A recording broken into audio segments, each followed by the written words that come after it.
Let's look at some of the gear that makes me an incredibly successful deer hunter. First item is my search and rescue kit bag from Hill People Gear. Has the Recon harness, has the Pals pocket on the back. I've done multiple videos on this, so I'm not going to go on what's in this kit. This is my, hey, things happen that were unexpected, the kind of kit that, hey, you don't need it until you need it sort of kit. This is not my daily use. I did not utilize it on a regular basis while I was hunting.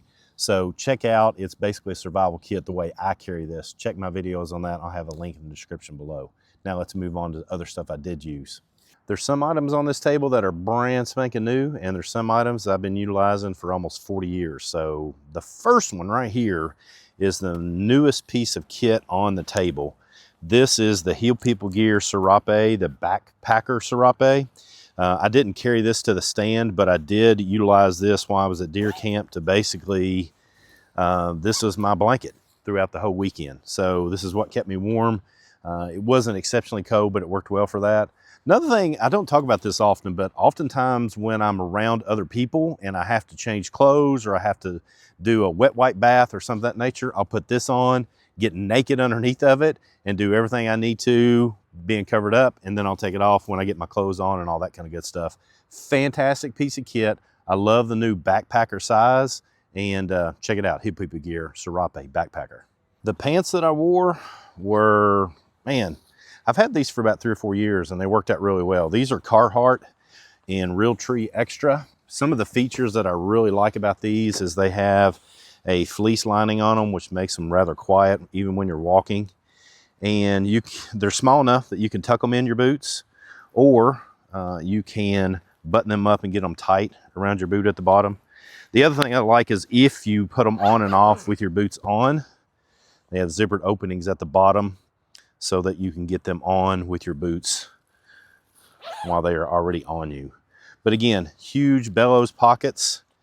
If you don't want to wear a belt, they have these cinch straps to tighten up so that you can tighten them up without wearing a belt. I wear a belt because I wear a sidearm with them, but these are great pants in Realtree Extra. This is the Tideweed jacket that I recently received from them to do a review on. I actually fell in love with this jacket. It's a rain jacket, sheds water, but it's got one feature that I want you to be aware of. Let's talk about that in a minute. But the inside of this jacket is a very comfortable fleece. It's very comfortable to wear throughout the whole time that I was gone hunting. I've been in the woods for almost a couple of weeks now. Zipper's good, worked good with gloves on, hand warmer pockets. And this is the part I want you to be aware of. It's got 2 pockets on the chest, one that's zippered and one that's magnetic. So, which is really cool in that it's got magnetic closure, but if you use a compass, anytime you have magnets around, watch what it does when it pulls this compass off. Boom. So right where you would be utilizing a compass next to your chest is where these magnets are located. That's something that you must be aware of. All right, so this is one of those items I've had forever. These are our Nature Reliant School wicking shirts. We have some that are hooded and not hooded. This is the old version. I've had this one for, golly, probably 15 years. I've actually got 4 of them. I wear these all winter long because these wick moisture. And I had this on underneath of the jacket. Don't get me wrong, it wasn't really cold. High of around 65, got down to 43 one day. Wasn't really all that cold. The day that it was cooler and there was wind, I had this on, and I had my famous, well, it's famous now, my Whoopee jacket that caught on fire several years ago while I was at a class, and I cut the sleeves off of it. I wear this as a vest because I have the hood and the kangaroo pocket that makes it nice for carrying gear. And that jacket that I just showed you, totally warm, kept it unzipped. If I got a little cool, just zip up the jacket to keep the warm air inside of me, and everything was good to go. Hunter orange. To be legal in Kentucky, you must have unbroken hunter orange on your chest and back and your head. And this vest is the bomb. It is feature rich. The hat I've had for good gravy since I was 13 or 14 years old. I bought it at a sporting goods store, local hunting store. As you can tell, I've wore it a lot. But this vest is from Cabela's.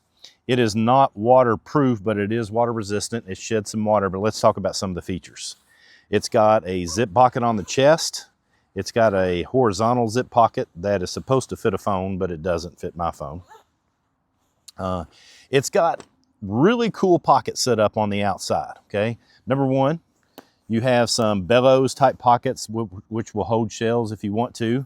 I have basically some rattling sticks in there. Same thing on this side. I keep my medical gloves in here. On each side, you also have this. You have a hand warmer pocket that has pile fleece on one side of it. And then if you go back a little bit further, you have this monster pocket in the back that's where I keep my hands most of the time. I put a hand warmer in there. It's got fleece on both sides. I actually keep my gloves in there, but I haven't wore gloves even in 10-degree weather in many years. I just stick my hands in my pockets, and that works exceptionally well. On the inside, you have yet another pocket that you can put and stow gear in on each side, and it works. This vest was expensive from Cabela's, but it works really well. I bought it oversized 2X, so if I wanted to wear a big heavy coat, I could wear that with it, and it has served me well. For the last few years, I've been wearing little cheap orange vests for years now, and I just went ahead and splurged and bought myself one of these and one for my son. He and I both were raving on these this past season, how much we love these vests, because you can carry a lot of gear that's easily accessible. 2 different sit pads. Let's talk about how I use them. First one is this Thermarest pad, and I think I got this from Walmart. But this is what I actually use in the tree stand, and I basically leave it there, not all season, or not all year, but just during the season, I'll leave it there. I'll usually fold it, so if it rains, it gets wet on the non-butt side, and then open it up. Got a little bit of a back cushion, a really thicker seat cushion. This is supposed to be some sort of warming pad. It doesn't do that, but it is very comfortable. I've been utilizing this pad similar to this for years. This one is actually my son's. It's in good shape. That's why I brought it. Mine's wore out and doesn't look this pretty anymore. Used to have a strap that would connect it to the tree. We took that off because it's a little bit awkward, but this is a great pad. This is the Tough Possum sit pad. This one basically is married to my search and rescue kit that I showed you earlier. It stays there. I use it all the time. Anytime I go outdoors, I nearly use it. But here's how I use this. When I'm stalk hunting, because I both stand hunt and stalk hunt, I will use this as a temporary sit pad. If I want to take a break, sit down on a log, sit down on the ground, then I don't carry that big pad with me. Again, it stays with the tree stand, and I carry this out and I pull it. The other beautiful thing about these sit pads, you can get them in all sorts of different camouflage patterns. This happens to be multicam and hunter orange on the side, so you now have a signal panel. If you get in trouble, hang this from a tree. I have this S-hook on here just to keep it attached to my kit bag, but you can utilize this to hang it for a signal as well, because when you see the color flashing like that, it's easier for somebody to be able to see. Tough Possum gear, fantastic piece of kit. New this year, when I went stalk hunting, I basically carried a lot of extra stuff, and I don't know what else to call it, but extra stuff in my Tough Possum gear Shackleton EDC satchel. These things are really nice. They have pockets on the outside to stick stuff. One of the nice features of the Shackleton is it has these over flaps right here that help secure and keep everything in there. It has the PALS system in the front with Velcro. You can attach different pouches from Tough Possum gear and other makers in here. Basically, this is what I kept my lunch and my snacks and my bottles of water in. So I try to stay hydrated when I'm in the tree stand. So I kept that kind of stuff in here. I usually carry some Element for electric lights, kept those in here. And I just took these out when I got home. But this is the first year I've carried that kind of stuff. And when I went on my stalk hunts, I basically put this over the shoulder bag and went about walking around. I'm hunting on private land, and so walking really far is not a thing for me here in Kentucky to do that. I'm on about 600 acres, and so I'm not going to walk really far because number one, it's dangerous. Number two, I don't want to mess any other hunters up. So walking out, taking a little bit of a walk, carrying a few little items of gear is a good way to go about doing that. Guess what we have right here? The knives. So yeah, you betcha. I use the Chamonix, the original, that is the prototype that I've been carrying ever since I designed it. This is what I field dress. This is what I process the deer with. I also used the version 2 in the processing of it, because it does serve in some of the meat cuts to have a flatter grind rather than the saber. So yeah, I utilize that for that. This is a custom sheath by Sword Slinger Customs. And then just because it's new, I used one of the Chamonix companions. This time I used the Bushcrafter in A2 steel to do some of the processing, just because I wanted to make sure that the Scandie's up to speed in processing game.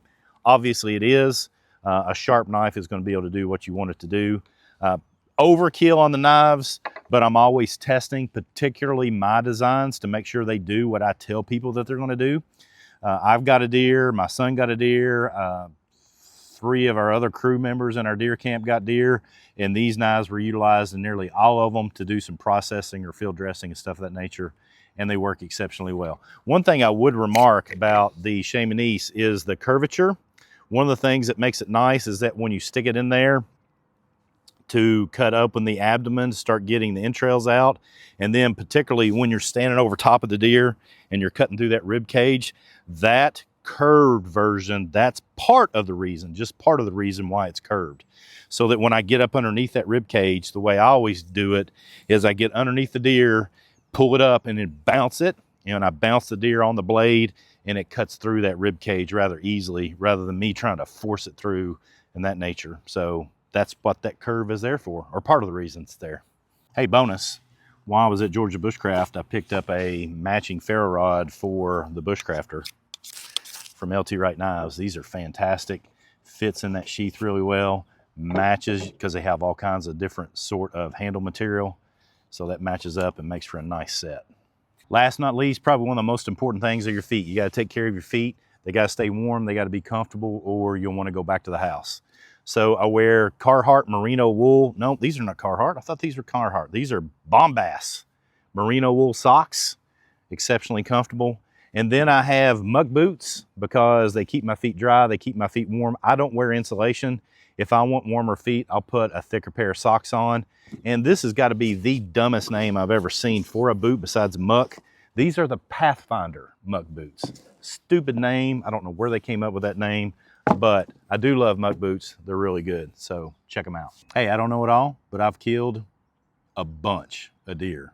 Trophies, freezer fillers, I've done it all. Little ones, big ones, bigger ones, all that stuff. So I hope this gives you some insight into some ways that you can get into gear for deer hunting, some things that'll make you incredibly successful, some things that'll make you comfortable, some things that'll get you out in the woods, putting 100% organic meat protein in your freezer and on your family's table. Come on, join in. Let's learn together.